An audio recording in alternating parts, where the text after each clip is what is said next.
Hello everyone, my name is Fanoos Qadri and me and my project partner Raymond Llionillo will be presenting on real-time object recognition and tracking of toy cars. This will be our submission for project for Robot Vision ECE 588. The objective of this project was to come up with a BT remote controlled bot to identify, isolate and track toy cars in a given environment. The project involved the construction of this particular bot from scratch, and more importantly we tested 3 different methods trying to circle out the best method to be able to segment and track the toy car. The 3 methods were object recognition and tracking using HSV, object recognition and tracking using SURF, and cascade classification. Since this is an image processing project, I haven't gone into the details of the construction of the bot, but in case anybody is interested, feel free to contact me and I can forward the details. But in short, the flow of info is as follows. The input goes in from here. As you can see, there's a webcam attached to the bot in the front. The input would go in via this webcam, which is attached to a Raspberry Pi, which has a Wi-Fi dongle attached to it. This dongle then streams the video feed via Wi-Fi to a PC for actual image processing. Initially, the plan was to do the entire image processing atop the Raspberry Pi, but due to the complications in the installation of OpenCV and the complex nature of the code involved, I chose to use the streamed video instead because I realized that it was much faster and much better that way. The concept that is used for the blob detection was that of a color-based method, which is the HSV method, which I'll go into detail later on.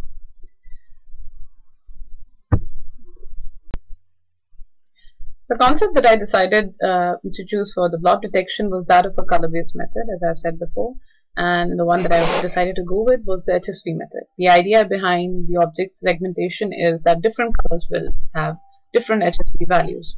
Because the R, G, and B components of the object's color in a digital image are all correlated to the same amount of light hitting the object, and therefore to each other, image descriptions in terms of those components make object discrimination difficult.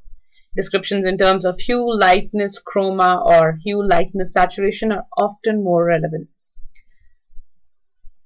The color camera on the robot uses RGB model to determine colors, but once the camera has read these values, they are converted to HSV values.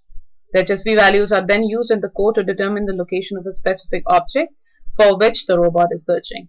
The pixels are individually checked to determine if they match a predetermined color threshold or not.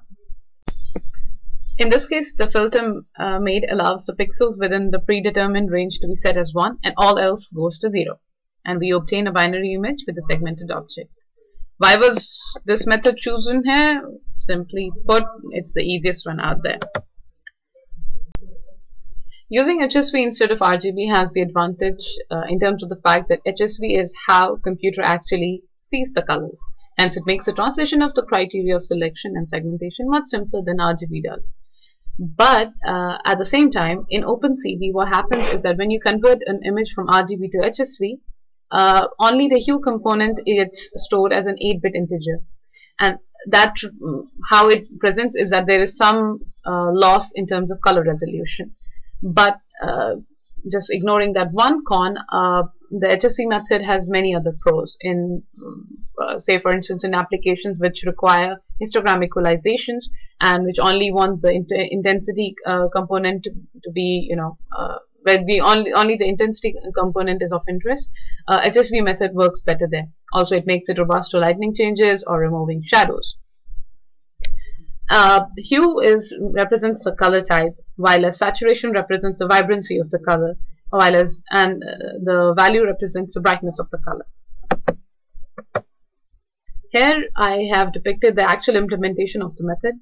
The input will be received via the wireless feed. Frames are then read from the video and the code then converts the images from RGB to HSV format.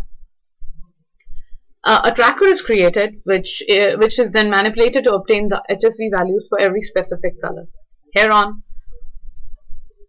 the code will create a threshold where the pixels that fall within the range specified on the tracker will be assigned 1, and everything else is assigned 0, creating a binary video. This leads to a blob of pixels, which in this case is the toy car. Followed by that, the 0th order moment is calculated, which gives the area, and the first order moment in both directions will give us the x and y coordinates of the blob. And this will eventually help in building the trajectory of the object. As we know that the 0th order gives us the area, which basically is used in distinguishing between the object and the noise around it. If the area that is calculated is above a specified area, the code understands that that this particular blob detected might be noise, and it chooses to disregard it. As I've said before, the pros of this method are that it's robust, it works good with OpenCV, and it's incredibly fast. And the con being noise can mess a little bit with detection, as you will see in the examples. This next slide is basically the run through of the actual operation. While playing around with the tracker, I determined the ranges for each color in the pic of the different toy cars that I'll be testing. In the picture on the left, I've tried to see if the range works for different sources of light as well. Say, for instance, if a room is well lit as opposed to it not being lit at all. In the first image, I have this one. I have natural light coming in from my right side, and the red car pops up in the blob in this particular image here. In the lower image, this one, I have added artificial light and actually drawn the blinds on this one, and just wanted to see if the same range would pick up a different red car or would be able to detect it properly or not, and it works fine. The following two slides, I've determined the ranges for detecting different colors. In this lower image, you can see that the same range is working for two different orange cars. These ones. A little bit of noise here is because the color of the table was very close to the color of the cars, and it manages to disregard most of it because the area that it detected for the orange table was much larger than the area that I had specified for a car. These are, again, I have tried to detect a green car and determining the range for a green car. In this one, a yellow one, and in this one, the red. In step 2, now what I do is that I use these ranges that I determined to my benefit. In designing a code with the same HSV values as that of a light blue car, it helps me pick up this 1957 Corvette as a blob in the thresholded image. From here, what I did was I determined the 0th and the first order moments. As I have said before, the 0th order moment helps me determine if the area of the blob is bigger than the specified limit. The color of the scarf that I'm wearing here is very similar to this scarf. So what it does is that even though in the actual image it did pick up this hole as a blob, upon calculation it understood that this is much bigger than a toy car can be, and it chose to disregard it. I still haven't been able to get rid of a little bit of noise here, but I believe the operation will take care of that. The x and y coordinates are determined by the formula that I have given here, which brings us to step 3, which is the construction of a trajectory.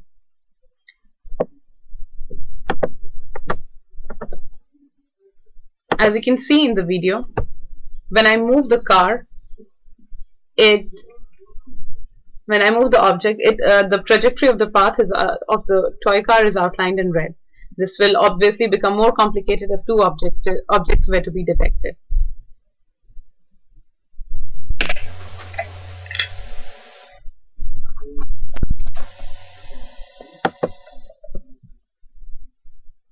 This is another example. I am tracking the toy car here. As you can see, it essentially finds the center of the mass of the blob and tries to track it as I move the object in front of the camera.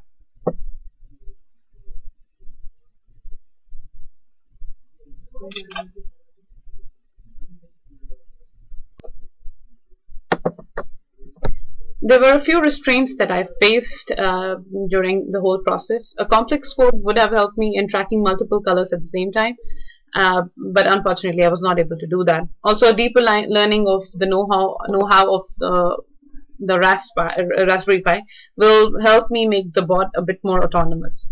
Also, the calculation of the distance from the camera required stereo vision, which I found out much later. And because of my limited knowledge, and also it would have required me to change the entire setup, I could not delve into calculation of the distance as well.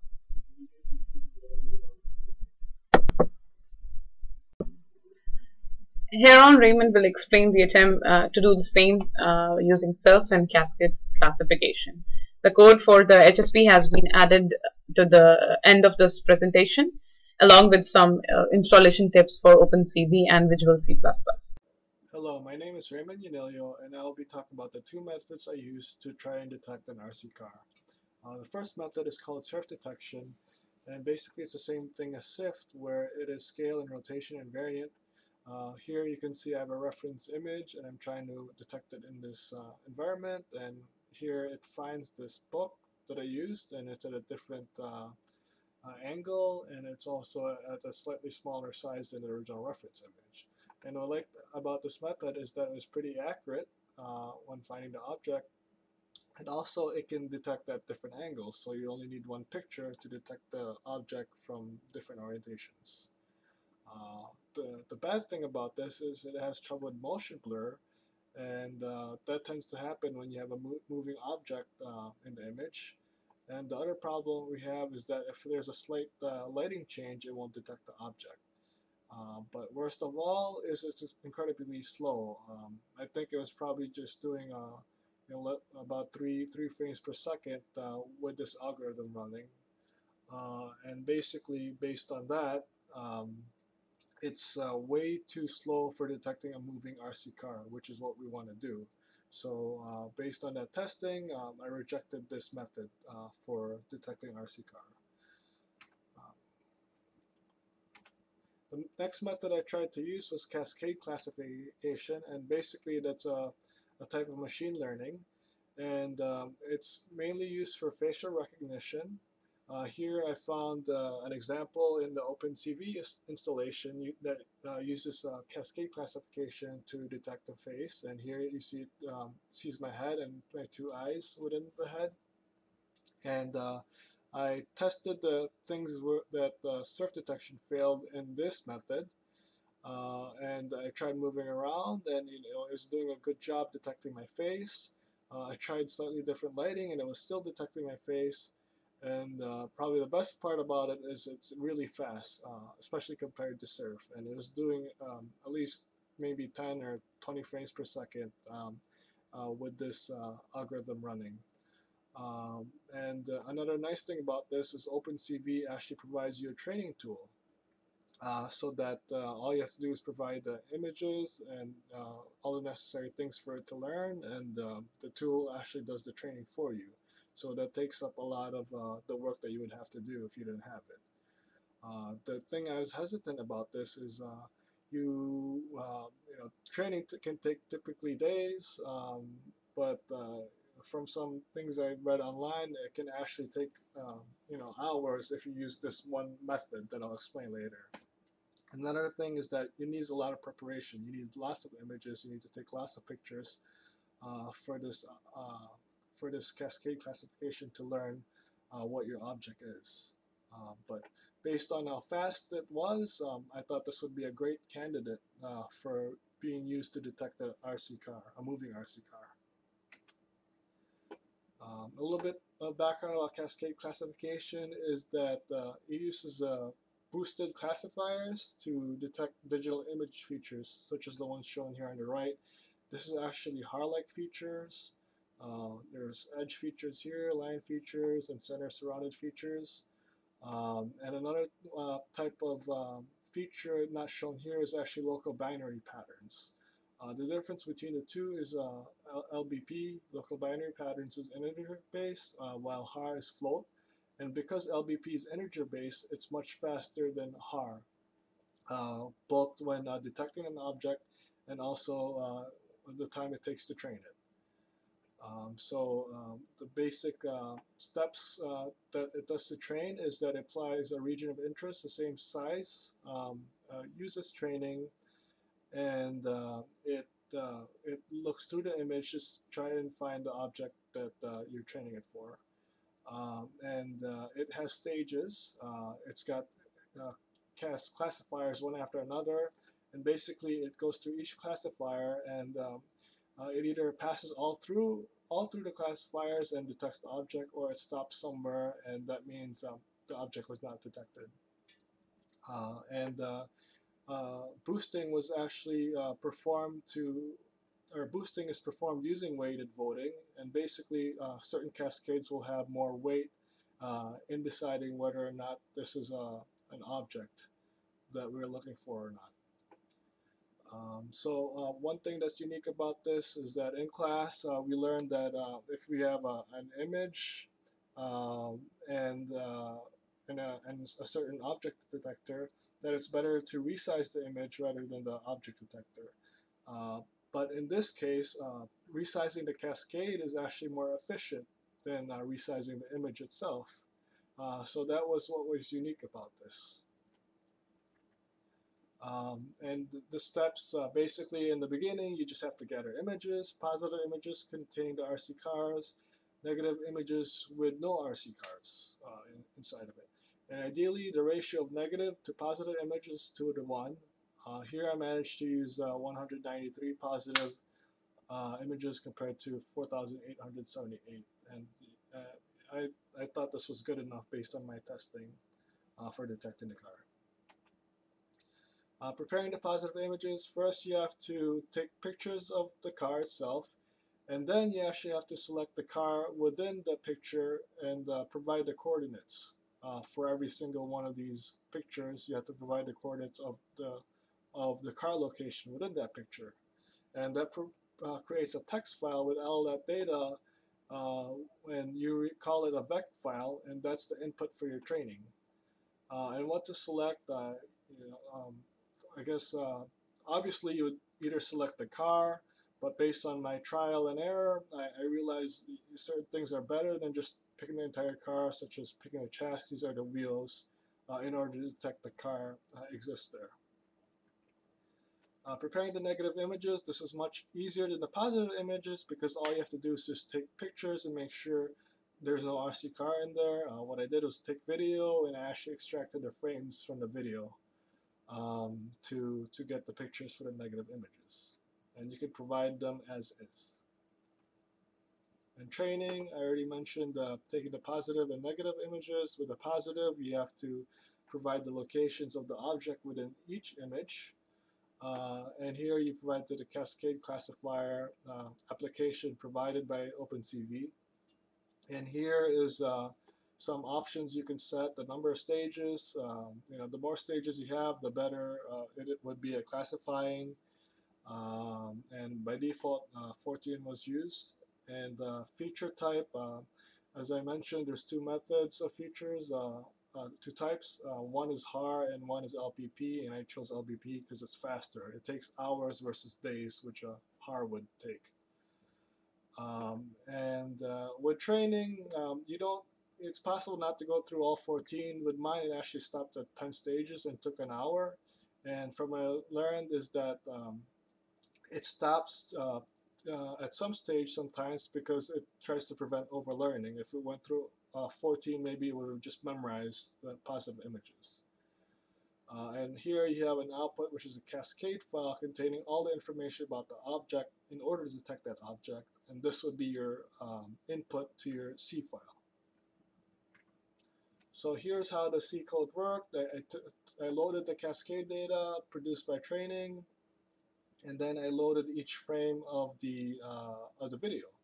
And for each frame, I try to detect if the object there, and then I display it if I see it there. So first I convert it to grayscale.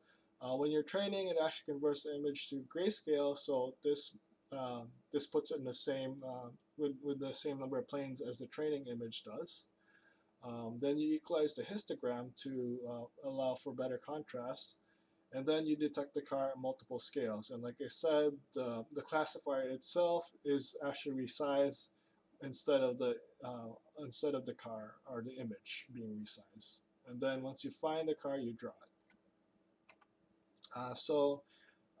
The first try I did was, I just tried to detect the whole car itself. I selected the whole car for training, and what happened was I actually got the car plus a few false positives here. And the reasoning behind that, I thought, was that the car has all these large gaps where the background can pass through, and sometimes they might think that the background is actually the car itself. So to fix that, I thought, hey, what if I detect not only detect the car, but at least some features that every car should have. And what I thought is, what if I looked at the car's wheels? If it has wheels, then it must be the car. For example, this negative region, it might detect the car, but if it doesn't see two black wheels, then it'll be rejected. And hopefully we don't have all these false positives. And here was the result. I drew a picture of the car, and within there it detected two wheels, and this was presented as a car itself. And then from here, I tried moving the car. It didn't do too well when I was moving the car around, and I thought that was because the wheels were towards the boundaries, and that when it's moving, it wouldn't be detected as within this region where the car was. And another thing was that the wheels were black, and I had false positives because it was thinking maybe certain black items in the environment was part of the car. So I decided to use something else besides the wheels, and that's when I decided to use the chassis, which was actually the most unique thing about the RC car. It's red and it's got a lot of features to it, unique features. So here's the result of that. I tried testing this method, and it was nice, and it had improved false positives, improved moving car detection, but the one problem with this it was that certain angles of the car were not detected, and that's most likely because of the training I used very limited number of images from certain angles, mainly from the profile. So sometimes it would detect if you're looking at the car from above. So I thought in order to fix that, I would have to increase the 193 positive images to maybe 500, and then it would detect the car a lot better. But this ended up being the final method I used to detect the car, and it worked pretty well when the car was moving.